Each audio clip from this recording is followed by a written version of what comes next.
करोड़ों दर्शकों का मिल रहा साथ। एमपी की बात एमपी न्यूज के साथ। हिंदुस्तान की दिल एमपी की बात करें तो यहां पर राजनीति का पारा एक बार फिर गर्म है, क्योंकि 2 विधानसभा सीटों पर उपचुनाव है। ऐसे में मध्य प्रदेश की मोहन सरकार ने जो अब तक क्रांतिकारी फैसले लिए हैं, उसमें किस तरह से जन भागीदारी देखने को मिल रही है और आने वाले कल को लेकर भारतीय जनता पार्टी की क्या रणनीति है।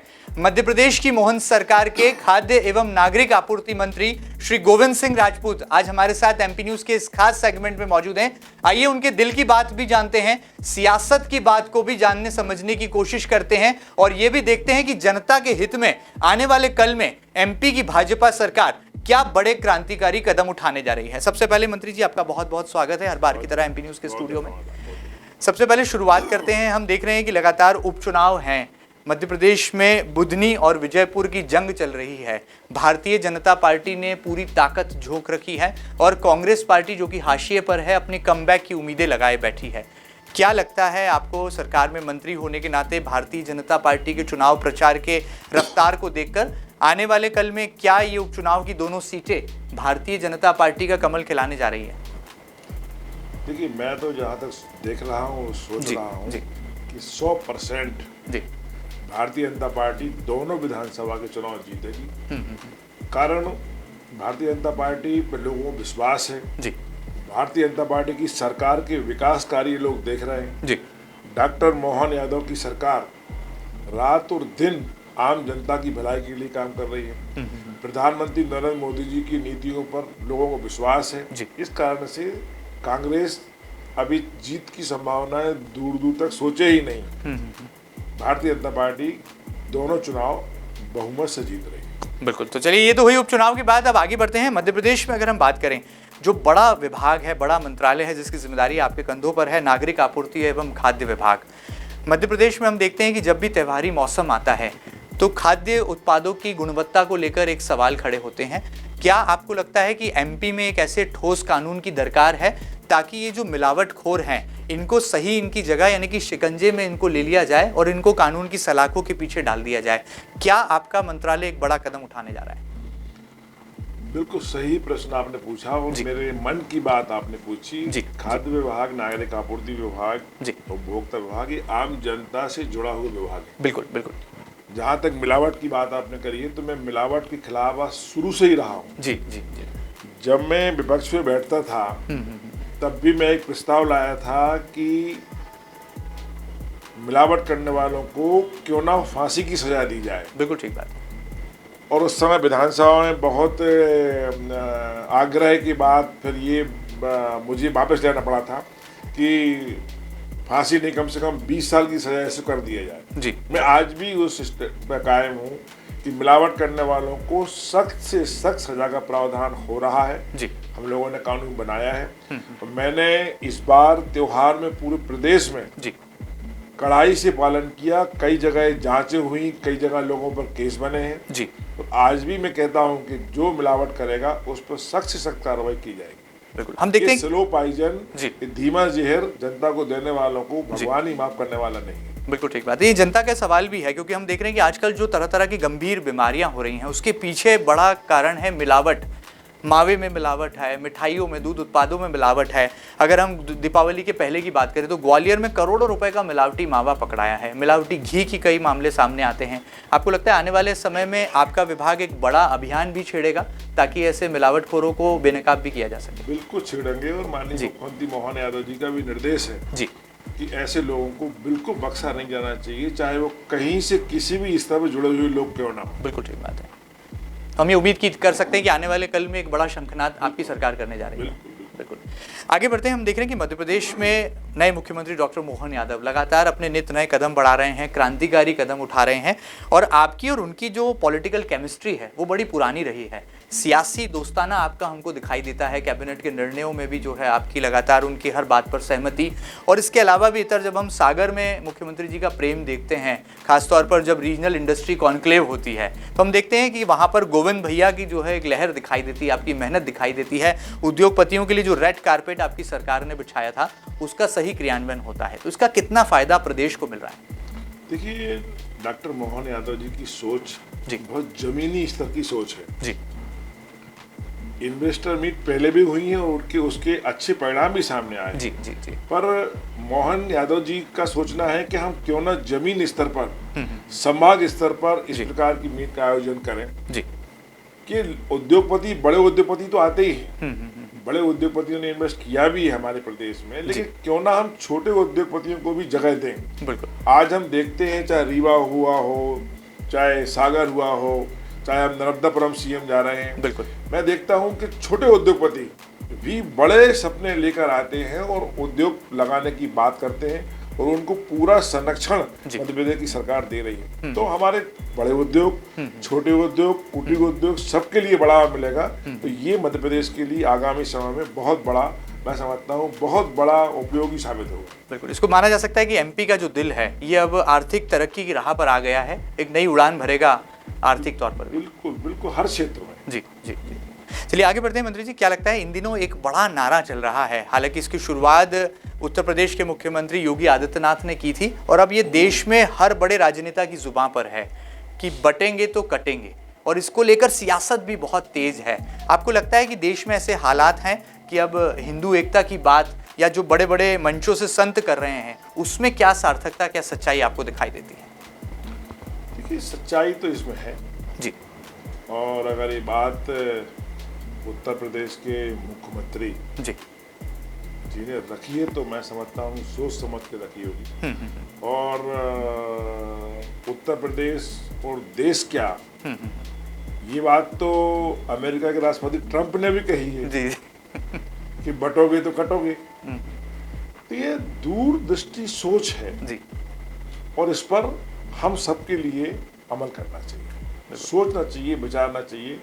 कहीं ना कहीं इसमें सत्यता है।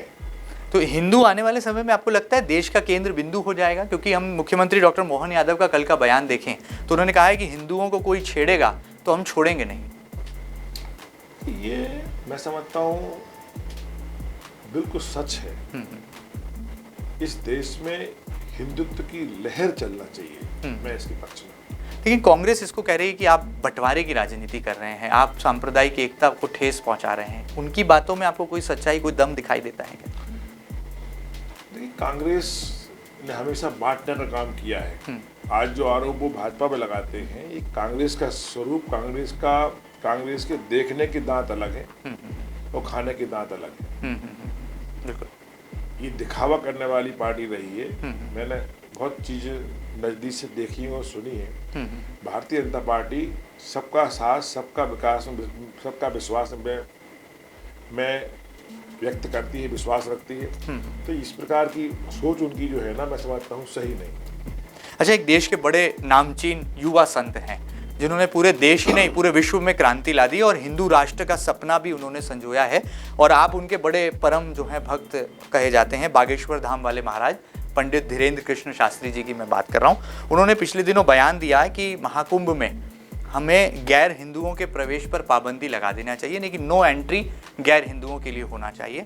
और अब उनके समर्थन में जैन मुनि परम पूज्य विनम्र सागर जी महाराज भी आ गए हैं। उन्होंने कहा है कि हरी दीवार वालों का कोई काम नहीं है हमारे महाकुंभ जैसे पवित्र आयोजनों पर। मंत्री होने के नाते क्या आप मानते हैं कि संतों की ये वाणी देश की जरूरत है, आवश्यकता है? देखिए जी, बागेश्वर धाम महाराज धीरेन्द्र शास्त्री जी का मैं तो बहुत शिष्य हूँ जी, और जी, बहुत बड़े संत हैं। उनका इस समय पूरे देश का, पूरे विश्व में उनका आना जाना हो रहा है। जी, जी। जो बात वो कहते हैं बड़े सोच समझ के कहते हैं।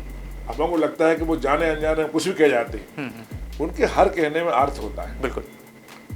और अगर उन्होंने कहा है कि दूसरे लोगों को हमारे कुंभ में नहीं आना चाहिए, तो मैं समझता हूँ कोई गलत नहीं कहा। हर धर्म का व्यक्ति अपने अपने धार्मिक कार्यक्रमों में जाता है। बिल्कुल ठीक बात है। मानना मान में तेरा मेहमान नहीं होना चाहिए। जी जी जी। हम किसी के शादी ब्याह में जा सकते हैं, किसी के दुख तकलीफ में जाएं, किसी के बच्चे गंदे में और डस्टोन में जाएं तो चलता है। और धार्मिक कार्यक्रमों में आप को मैं समझता हूँ अपना अपना स्थान चुनना चाहिए, अपने अपने धर्म के प्रति आस्था होना चाहिए।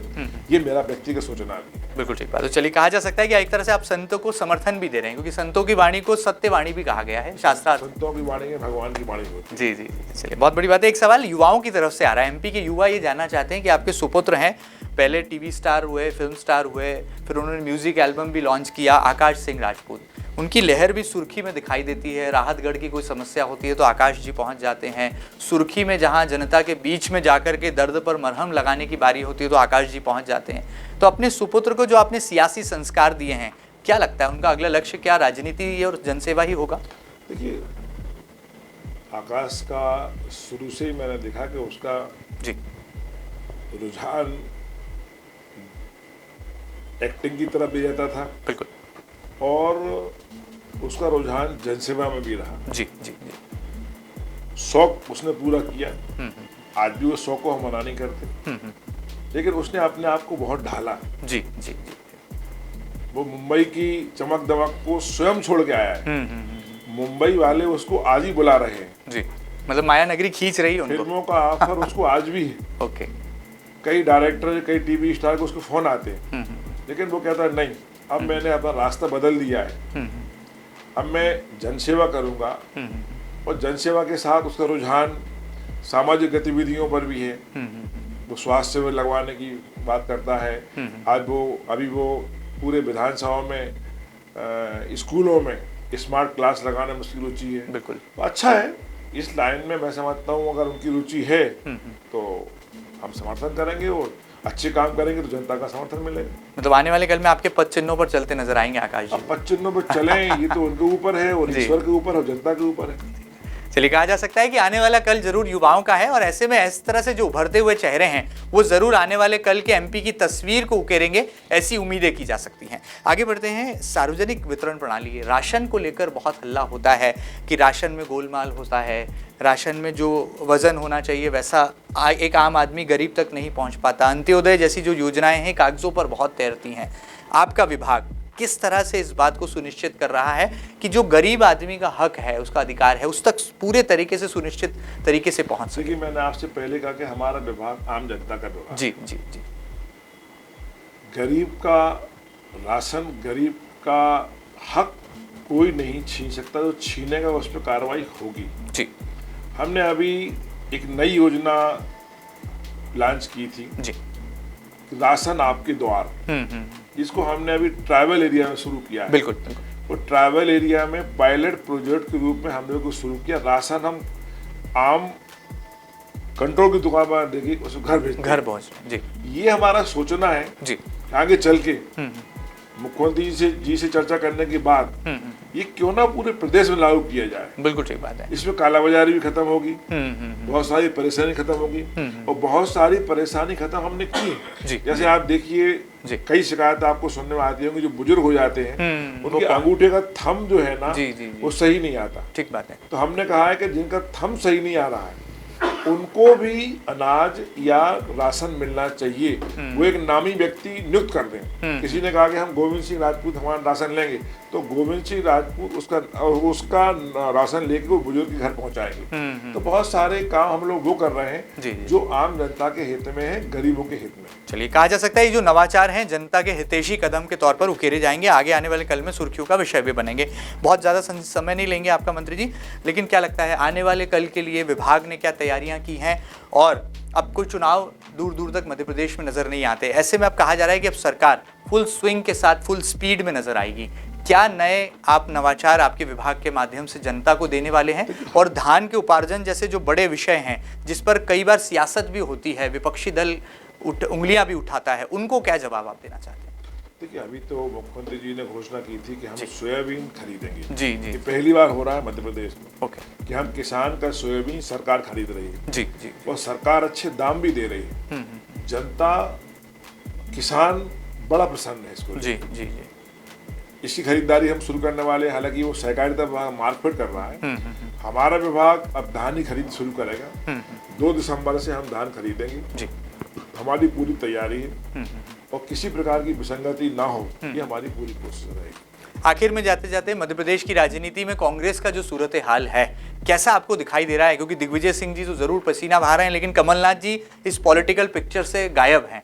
उनके स्वास्थ्य के कारणों का हवाला दिया जा रहा है और जीतू पटवारी की टीम को पंचर उन्हीं की पार्टी कर रही है। कैसा महसूस करते हैं, क्या देखते हैं आप राजनीतिक तौर पर? कांग्रेस पार्टी ने कमलनाथ जी को बहुत दिया जी। हम लोग तो राजनीति में पैदा हुए थे, तब से कमलनाथ जी का नाम सुनते आ रहे। जी जी। पार्टी ने उन्हें बहुत दिया है, अब उनको आराम की आवश्यकता है। जी। एक समय होता है जब हर व्यक्ति का उतार चढ़ाव आता है। बिल्कुल ठीक बात है। मैंने पढ़ा है कि पावर जो है ना, पावर हमेशा चलायमान होता है। जी जी, करेक्ट। पावर को पकड़ के कोई नहीं रख पाया, चाहे गेम्स का पावर हो, कल सुनील गावस्कर थे, विराट कोहली थे, आज रोहित शर्मा है। जी। कल कमलनाथ जी थे, दिग्विजय सिंह थे, आज जीतू पटवारी है। तो आदमी को पावर के पीछे भागना नहीं चाहिए, ये सोचना चाहिए कि बस हमारा इतना ही मिलना था, उतना मिलके संतुष्ट हो जाना चाहिए। तब मैं समझता हूँ आदमी की समझदारी। बिल्कुल ठीक बात है। तब कमलनाथ जी को कहना चाहिए रेस्ट करने का वक्त आ गया, आराम करने का। कमलनाथ जी को ईश्वर ने और पार्टी ने बहुत दिया। अगर उनकी ही पार्टी के लोग चाहते हैं कि वो आराम करें तो करना चाहिए, उनकी पार्टी के लोग चाहते हैं कि वो मेहनत करें तो करना चाहिए। मैं बोलने वाला कौन होता हूँ? चलिए, वैसे भी कहा गया है, ये शास्त्रार्थ है कि जो प्राप्त है वो पर्याप्त है। इस ध्येय वाक्य को जिसने राजनीति में समझ लिया, उसने राजनीति की नित नई ऊंचाइयों को छुआ है और जनता की सेवा को यदि मूल वाक्य मानकर के जीवन में आत्मसात किया तो सही मायने में वो एक सफल राजनेता हो पाया है। कुछ ऐसे ही अलहदा और बिल्ले राजनेता हैं। प्रदेश सरकार के कैबिनेट मंत्री भी हैं गोविंद सिंह राजपूत, जो कि अपनी बेबाकी के लिए जाने जाते हैं। युवाओं की लंबी सेना उनके पीछे एमपी में कदमताल भी करती आई है और अब अपने क्रांतिकारी फैसलों से वो जनता की सेवा कर रहे हैं और मिलावटखोरों को शिकंजे के पीछे ले जाने की बड़ी नीति पर सरकार काम कर रही है। और आने वाले कल में राशन यानी कि सार्वजनिक वितरण प्रणाली को लेकर एक बड़ा और ठोस कदम मध्य प्रदेश की मोहन सरकार उठाने जा रही है। ऐसी कुछ बातें उन्होंने हमसे साझा की हैं। ये खास बातचीत आपको कैसी लगी हमें जरूर बताइएगा और ताजा तरीन खबरों के लिए लगातार बने रहिएगा आपके अपने न्यूज चैनल एमपी न्यूज के साथ। फिलहाल इतना ही, नमस्कार। करोड़ों दर्शकों का मिल रहा साथ, एमपी की बात एमपी न्यूज के साथ।